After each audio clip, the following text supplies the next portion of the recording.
నమస్తే రమ్మగారు. నమస్తే జయ. ఏదైనా మంచి స్టోరీ చెప్తారా? రాజయోగం కథ చెప్తాను. మనకి గొప్ప యోగాలు, రాజయోగం ఉంది అలాంటివి మన జాతకాల్లో వింటుంటాం. కనపడతాయి. వీడు గొప్ప యోగం పడుతుంది వీడికి. ఇలాంటివి చెప్తారా? అదేదో పడుతుందని చూస్తారు చాలా మంది. దానికోసం ఏం ట్రై చేయరు. దాని మీదే కదమ్మా ఆ ఒకటి అడక్క కాదు. ఏమిటి సినిమా? ఒక సినిమా పేరు మర్చిపోయాను. రాజేంద్ర ప్రసాద్ గారిది ఒక సినిమా. అదేదో అంటే వచ్చే సంవత్సరం నేను రాజు అవుతానని అబ్బాయి ఏ ప్రయత్నము చేయకుండా ఉంటాడు. అవును. ఓ అమ్మాయిని పెళ్లి చేసేసుకుంటాడు రాజు అవుతానని. పెళ్లి చేసుకుంటే ఎప్పటికీ ఇది కాదు, ఏమి చెయ్యడు. చేయకపోతే ఎట్లా అవుతుంది? అదే కదా. ఏదో మర్చిపోయాను. రంభ అమ్మాయి యాక్ట్రెస్ ఫస్ట్ సినిమా అది నాకు గుర్తుంది. ఆ ఒకటి అడక్క. ఆ ఒకటే అడక్క ఏమిటో మరి పేరు గుర్తులేదే. కాదు రమ్మగారు. అయ్యో రామా, నేను చాలా సార్లు చూసా ఆ సినిమా. ఓకే. ఇంట్రెస్టింగ్ గా ఉంటుంది. అదొక చందమామ కథ బేస్డ్ గా వచ్చిన సినిమా ఏదయ్యా. అయితే ఇప్పుడు ప్రతి వాళ్ళకి జాతకంలో ఎవరో ఒకళ్ళు చిలక జోస్యం చెప్పుకున్నా నీకు యోగం ఉందంటారు. ఆ యోగాల కోసం ట్రై చేయరు. యోగం కోసం ట్రై చేసిన ఒక హీరో గురించి చెప్పుకుందాం మనం. తప్పకుండా. అయితే బాలాపిపురం అని ఒక రాజ్యం. ఆ రాజ్యాన్ని చుట్టుపక్కలంతా కొండలట. ఈ కొండల దగ్గర పచ్చిక బయళ్ళవి బాగా ఉండేవి. ఈ బయళ్ళకి చుట్టుపక్కలంతా చిన్న చిన్న గ్రామాలు ఉండేవి. ఒక గ్రామంలో, ఒక కొండ పక్కన ఉన్న గ్రామంలో కొమరయ్య అని ఒక కుర్రాడు ఉండేవాడు. వాడు భలే సాహసి, తోటరాముడు లాంటి వాడు అనమాట. వాడు ఏదైనా చేసేస్తాడు. అయితే వాడికి గొడ్లు గాయటం, గొర్రెలు గాయటం పైన అప్పచెప్పేవాళ్ళు. ఆ గొడ్లని గొర్రెల్ని కాయటం కొండ మోపుల మీద కష్టం. ఏవో ఒకటి వచ్చి పడతాయి. వీడికి భయం లేదు. ఏదొచ్చినా భయపడ్డు వాడు, తిరగబడతాడు. వీడికి అప్పచెప్పేవాళ్ళు. కానీ వీడికి ఎంతసేపు పెద్ద పెద్ద వేరే వేరే ఊళ్ళు చూడాలి, దేశాలు చూడాలి, యుద్ధాల్లో పాల్గొనాలి, అలాంటి కోరికలు ఉండేవి. కానీ చిన్న ఊరు, చిన్న జీవితం. ఒకనాడు ఇట్లా గొడ్లని గొర్రెల్ని కాసుకుంటూ కొండ వైపుకి తీసుకెళ్ళి మధ్యాహ్నం కాసేపు పడుకున్నట్టు. పడుకుంటే వీడికి ఎట్లా కాలు వచ్చింది ఆ కొమరయ్యకి. వీడు కుర్రాడు, ఒక 25 ఏళ్ళు ఉంటాయి. కొండ ఎక్కినట్టు తను. ఆ కొండ ఎప్పుడు ఎక్కినవాడు కాదు. వాళ్ళు ఎవరు కొండలు ఎక్కరు. ఆ కొండ పాదాల దగ్గరే ఉంటారు. కొండలకి ఏం చేస్తాం అనుకుంటారు. గొడ్లను కూడా అంత పైకి పోనీరు, పైన ఏ ప్రమాదాలు ఉంటాయో అని. కొండ పాదాల దగ్గర ఉన్న చోటే పచ్చిక బయళ్ళు ఉంటాయి. తను కొండెక్కినట్టు. కొండెక్కితే ఒక పెద్ద సింహాసనం ఉంది. తను ఆ సింహాసనం మీద కూర్చున్నట్టు. తన పక్కన ఎవరో రాకుమార్తె కూర్చున్నట్టు. తన తల మీద ఒక కిరీటం ఉన్నట్టు కలొచ్చింది. ఈ పక్కనున్న పిల్ల తన తన భార్య అనమాట. కలొస్తే నేను రాజుని అంటూ మెలకువచ్చింది. చూసుకున్నాడు, ఏమీ లేదు. పుట్టి నేల మీద ఉన్నాడు. కళ్ళెత్తి చూస్తే కొండ నిలువుతా కనపడుతుంది. కొండెక్కాలనుకునేవాడి కథ గుర్తొచ్చేసిందని వచ్చింది. ఆ పైన ఏముందో. అయితే ఏమైంది? సో ఇప్పుడు ఆ కథలు కూడా దీని బేస్ ఏం చెప్పాలి? అవును రమ్మ గారు. అక్కడి నుంచి ఏమనుకున్నాడు, ఇది కళలు నిజమవుతాయి ఎక్కడైనా. ఇదే కళ ఇలాగే నాకేం కనపడిందో అదే వస్తే అప్పుడు చూస్తా దాని సంగతి అనుకున్నాడు. మర్నాడు మధ్యాహ్నం పడుకుంటే సేమ్ డిట్టో అదే కళ వచ్చింది మళ్ళీ. అదే అమ్మాయి, అదే సింహాసనం, తను మంచి బట్టలు వేసుకుని ఉన్నాడు. తన నెత్తి మీద నవరత్న ఖచ్చిత కిరీటం పెట్టు. ఈ పనులు మానేయాలి నేను. నాకేదో యోగం పట్టబోతోంది. అదే నాకు కనపడుతోంది. నా కళ ఎందుకు వస్తుంది పదే పదే? నన్ను ఏదో చేయమని కాదు, అదేమిటో నేను చేస్తానని ఈ గొడ్లని గొర్రెల్ని ఎవరికి వాళ్ళకి అప్పచెప్పేశాడు. నేను వేరే ఊరు వెళ్తున్నా, ఇప్పట్లో రా. రేపొద్దున బాలాపిపురానికి రాజవుతానేమో నేను. అదే ఇది దాని సంకేతమే ఇదని నమ్మాడు. దానికోసం ఏం చేయాలి? నా ఇంట్లో నేను కూర్చుని నేను రాజునవుతా అంటే అవ్వదు. రాజుని అవ్వడానికి ఏం ప్రయత్నం చేయాలో చూడాలి. దానికోసం ఎక్కడికైనా ట్రావెల్ చేయాలి అని చెప్పి ఏం చేశాడు, ఇక నడవటం మొదలుపెట్టాడు. కొండ ఎక్కగా కొండ అంటే అది వద్ద కొండగా లేదు, అది ఒక ఎత్తు, కొంత బల్లపరుపు. అక్కడ ఏవో మామూలు చెట్లు, ఏదో చిన్న చిన్న జనావాసాలు కూడా ఏవో ఉన్నట్టే కనపడతాయి. ఆ కాస్త మేర ఉంటారు వాళ్ళు. ఇలా వెళ్తూ ఉంటే ఆ కొండ ఓ పక్క నుంచి దిగడానికి వీలుగా కనపడుతోంది. దిగితే ఆ దిగిన వైపు నుంచి చూస్తే పట్టణం కనపడుతోంది దూరంగా. ఆ దిగడానికి పూనుకున్నాడు. ఆ దిగబోతుంటే చీకటి పడేసరికి లేదో అక్కడ పాడుపడిపోయిన కొన్ని ఇళ్ళు అలాంటివి కూడా ఉన్నాయి. అంటే ఇదివరకు ఇక్కడ జనావాసం ఉండేది. సరే వీడేం చేశాడు, ఆ ఇళ్లలోకి వెళ్ళటం ఎందుకులే, చెట్టు మీద పడుకుందామని చెట్టు మీద పడుకున్నాడు. పడుకుంటే మాటలు వినపడుతున్నాయి సన్నగా. ఇదేమిటి, కొండ మీద ఇప్పటిదాకా మనిషి వాసన లేదు, మనిషి పొలకు లేని చోట మాటలు వినపడ్డం ఏమిటి? దెయ్యాలు మనలాగానే మాట్లాడుకుంటాయా ఏమిట్రా అని చూస్తే నలుగురు వ్యక్తులు వస్తున్నారు. నలుగురు మంచి దృఢకాయలు, బుర్ర మీసాలు, బ్రహ్మాండంగా ఉన్నారు, భారీ కాయలుగా కనిపిస్తున్నారు. వాళ్ళు ఈ చెట్టుకి అవతల పక్కన ఒక పాడుపడిన ఇల్లు చూశాడు కాదు మనవాడు కొమరయ్య, ఆ పాడుపడిన ఇంట్లోకి వెళ్ళారు.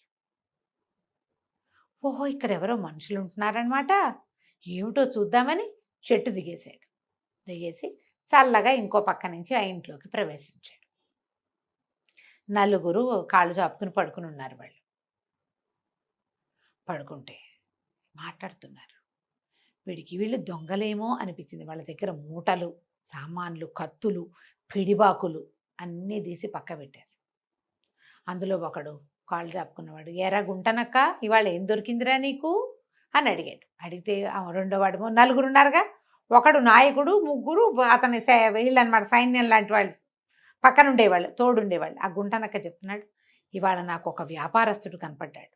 వాడి దగ్గర భలే కోటు ఉందన్నా, ఎంత బాగుందో కోటు. ఆ కోటు ఏం లేదు, మనకు డబ్బులు కావాల్సి వచ్చినప్పుడల్లా కోటును తిరగేసి బోర్లు ఇస్తే మొహరీలు రాలుతాయి అందులో నుంచి. ఆయన విప్పి పెట్టి స్నానానికి వెళ్ళాడు, నేను కొట్టుకొచ్చేసా, ఇదిగో అన్నాడు అని గోడకి తగిలిచ్చాడు. ఒక చక్కటి కోటు అది. ఆ కోటు వేసుకోవడానికి బాగుంటుంది, చూడడానికి బాగుంటుంది, కావాలంటే దాన్ని తిరగేస్తే అందులో నుంచి మొహరీలు రాలుతాయి. బాగుందిగా, బ్రహ్మాండంగా ఉందిగా. ఇంకొకటి పిలిచాడు, ఎరా జిత్తులు మరి నువ్వేం తెచ్చావురా అని ఇంకొకడిని అడిగాడు. ఇంకోడు అన్నాడు, సర్వసైన్యాధ్యక్షుడు ఒక ఆయన దెబ్బలు తగిలి పడున్నాడు, ఆయన దగ్గర నెత్తి మీద ఒక ఉష్ణీషం ఉంది. ఉష్ణీషం అంటే అది పైన పెట్టుకున్న శిరస్త్రాణం లాంటిది, క్యాప్, శిరస్త్రాణాలు పెట్టుకో, ఒట్టి క్యాప్ కాదు, ఇట్లా కిరీటం లాగా పెట్టుకుంటారు కదా, అందులో నుంచి ముక్కోణపు శిరస్త్రాణం, అది 3 కోణాలు, అది పెట్టుకుని దాన్ని ఒక మీట నొక్కితే 3 పక్కలకి బాణాలు వేస్తుంది. అది చాలా బలశాలైన వాడు కానీ దీన్ని మొయ్యలేడు. ఆయన దెబ్బలు తగిలి పడున్నాడు, చల్లగా నేను అది సంగ్రహించి తెచ్చేసా. ముక్కోణపు శిరస్త్రాణము, 3 పక్కలకి బాణాలు వేస్తుంది, బాగుందే, సరే ఇదిగో అని చూపించాడు. ఇక మూడో వాడిని అడుగుతున్నాడు, ఎరా మోసగారి నువ్వేం తెచ్చావురా అని అడిగితే మూడో వాడు చెప్తున్నాడు, ఇవాళ ఒక కత్తి దొరికిందన్నా. ఆ కత్తిని మామూలుగా పెట్టుకుంటే కత్తే అది, దాన్ని నేలలో గుచ్చితే ఒకేసారి 1000 మంది సైనికులు పుట్టుకొస్తారు నేలలో నుంచి, చాలా పవర్ఫుల్, అది దొరికింది, ఇదిగో అని కత్తి మూల పెట్టాడు. మంచివి తెచ్చారా, ఇక వీటిని అమ్మే ప్రయత్నం చేసుకుందామని ఎవరి దారిన వాళ్ళు ఒళ్ళు విరుచుకున్నారు, చల్లగా పడుకుని నిద్రపోయారు. ఆ కొండంతా ఎక్కారా, భారీ మనుషులు, నిద్ర పడితే ఒక రకంగా మెలకు వస్తుందా వాళ్ళకి. వీడేం చేశాడు, ఓహో వీళ్ళు దొంగలు, 3 రకాల వస్తువులు తెచ్చారు, సామాన్యులు కాదు, వీటితో 3 ప్రత్యేక ఉపయోగాలు ఉన్నాయి. ఇవి ఒక రాజుకి ఉపయోగపడే విషయాలు. అవి రాజుకి డబ్బు అవసరం, సైన్యాల పోషణకి, ప్రజా పోషణకి, రాజుకి బాణాలు వేయగలిగే శిరస్త్రాణం అవసరం, రాజుకి సైనికులు అవసరం. వీళ్ళు ఏం చేసుకుంటారు, చల్లగా వాళ్ళ వెనకాల నుంచి వెళ్ళి ఆ 3 వస్తువులు చెత్త పుచ్చుకొచ్చేసాడు. ఇక ఆ కోట వేసుకున్నాడు, ఆ శిరస్త్రాణం పెట్టుకున్నాడు, ఆ కత్తి బొడ్డును దొప్పుకున్నాడు. ఆ శిరస్త్రాణం బాణాలు వేసుకొని అడిగినప్పుడే ఎంతసేపు వేయదు, ఈ 3 పెట్టుకుని దిగి వెళ్ళిపోయాడు.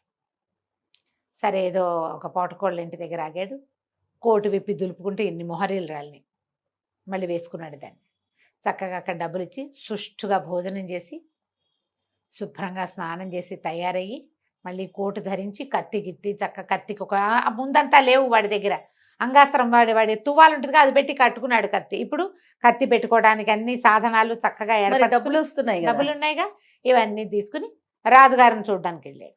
వెళ్ళేసరికి రాజుగారిని చూడాలన్నాడు. అనేసరికి ఆ వాకిట్లో అన్నాడు, ఏంటి ఎవడు పడితే వాళ్ళు చూసేస్తారు రాజుగారిని, బలివాడోయ్ నువ్వు అన్నాడు. అనగానే వెంటనే కత్తి తీశాడు. ఏంటి రాజా కొమరసింహుడు నేను, నన్ను కూడా చూడ్డా, అత్యంత సాహసిగా పేరొందినవాడిని, నన్ను ఎందుకు చూడ్డు రాజు అనగానే వాడు తెల్లబోయాడు. వీడెవడో ఎప్పుడు కూడా మనం బెదిరినట్టుంటే అవతల వాళ్ళు అదిలించేస్తారు. అవును, అదే డాంబికంగా ఉంటే బాబోయ్ వీడేదో ఉద్దండ పండితుడు లేదా బ్రహ్మాండ నాయకుడు అని ఫీల్ అవుతారు కదా. అక్కడిచ్చి బాబా అలా కాదండి, రండి భలేవారు కొమరసింహుల వారిని ఎందుకు చూడరు, రాజుగారు మిమ్మల్ని బాగా చూస్తారు అని చెప్పి లోపల తీసుకుపోయాడు. రాజు ఎదురుగుండా కూర్చున్నాడు. చూస్తే ఆ సింహాసనం చూశాడు వీడు. ఆ సింహాసనం ఇదే కల్లో కనపడింది. కల్లో నేను ఏ సింహాసనం చూసానో అది ఇదే. తర్వాత రాజుగారి నెత్తి మీద ఒక కిరీటం ఉంది, ఇది నాదే, అన్ని వీడియో కల్లో కనపడింది అదే. ఓహో ఇదే మంది అవ్వబోతోంది అనుకుని, నమస్కారం మహాప్రభు, నేను ఒక క్షత్రియుణ్ణి, దేశాలు తిరుగుతూ ఇక్కడికి వచ్చాను, నా దగ్గర బ్రహ్మాండమైన విద్యలు ఉన్నాయి, నా శిరస్త్రాణం చూసారా 3 పక్కల బాణాలు వేస్తుంది, తలచిన తోడనే 1000 మంది సైనికుల్ని రప్పించగలను నేను, మీకు ఏ సహాయం కావాలంటే ఆ సహాయం చేస్తా, మీకు నా సేవ చేస్తా సదా, ఏమంటారన్నాడు. రాజుగారికి ఇప్పుడు సైనిక సహాయం అవసరమైన పరిస్థితిలో ఉన్నాడు. ఆయనకి పక్క రాజ్యమైన వల్లభాపురం రాజుగారు వీళ్ళ మీదకి దండెత్తి రాబోతున్నాడు. ఓకే. రాజు అన్నాడు, చాలా సంతోషం నాయన, మేము మాకున్న సైన్యం చాలదు, ఏం చేయాలా అనుకుంటాం, ఇంత యుద్ధం చేయగలిగే వీరుడివి, తర్వాత సైనికులను కూడా తెప్పించగలనని చెప్తున్నావు, పుట్టించడం కాదు ఇది తెప్పించడం అని చెప్పాడు. నీలాంటి వాడి తోడు చాలా అవసరం, నీకేం కావాలి చెప్పు, మీ అమ్మాయిని ఇచ్చి పెళ్లి చేయండి నాకు అని అడిగాడు. సరే, రాజుకు నవ్వొచ్చింది, వీడెవడో కుర్రాడు, వాడు వచ్చి అమ్మాయిని ఇచ్చి పెళ్లి చేయమంటే చేసేస్తామా, అలా చెయ్యం బాబు, మా మీదకి వచ్చిన ప్రమాదాన్ని తప్పించు ముందు, అప్పుడు అమ్మాయి పెళ్లి సంగతి ఆలోచిద్దామన్నాడు. సరేనని ఇతను ఏం చేశాడు, వల్లభాపురం సైన్యం ఏ పక్క నుంచి వస్తుందో తెలుసుకుని ఈ లోపల ఈ రాజుగారి దగ్గర హాయిగా రెస్ట్ తీసుకున్నాడు. 2 రోజులు వాళ్ళ దగ్గర తీసుకున్నాడు, వాళ్ళ దగ్గర నుంచి ఒక గుర్రం తీసుకున్నాడు.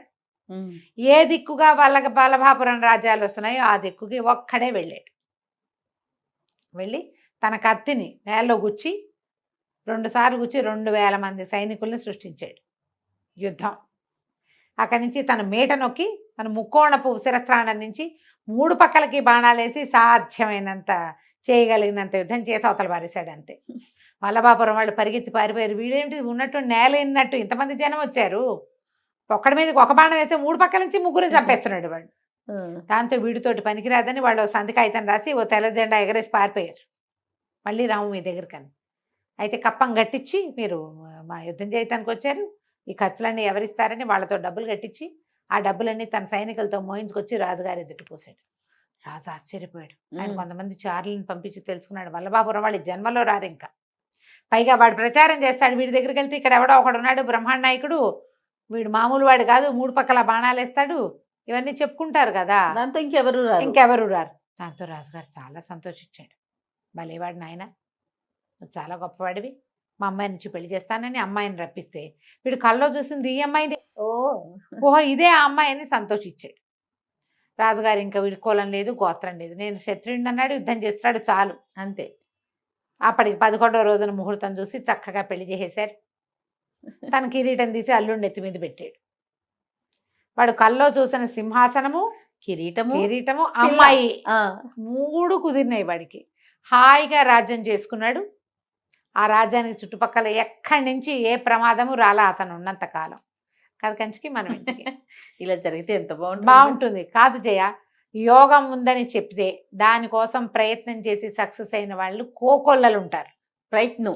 ప్రయత్నశీలుడు, ప్రయత్నం చేసి వీడు వచ్చాడు, కనీసం అంతే వెళ్ళాలిగా, మాకు యోగం ఉందని ఎప్పుడో వస్తుందని అదే వచ్చిద్దని అది వస్తుందని కూర్చోకూడదు. నువ్వు ఒక 4 అడుగులు ముందుకేస్తే అది 10 అడుగులు ముందుకేస్తుంది. అది ఏ అడుగు వేయకపోతే అది కూడా వేయదు. అదే కదా రమ్మగారు యోగం అంటే, మనం 4 అడుగులు వెయ్యాలి, అసలు వెయ్యాలి. మనం ప్రయత్నం చేస్తే అప్పుడు యోగిస్తుంది మనకి. కాబట్టి మీకు జాతకాల్లో ఆ యోగం ఈ యోగం బుధాదిత్య యోగాలు అవి ఉంటే వాటికి ఏం వస్తుందో కనుక్కొని ఏం చేయాలో తెలుసుకుని ఆ పని చేయండి నాయన, దేశం ప్రగతి పథంలో పయనిస్తుంది అప్పుడు. తప్పకుండా. నమస్తే.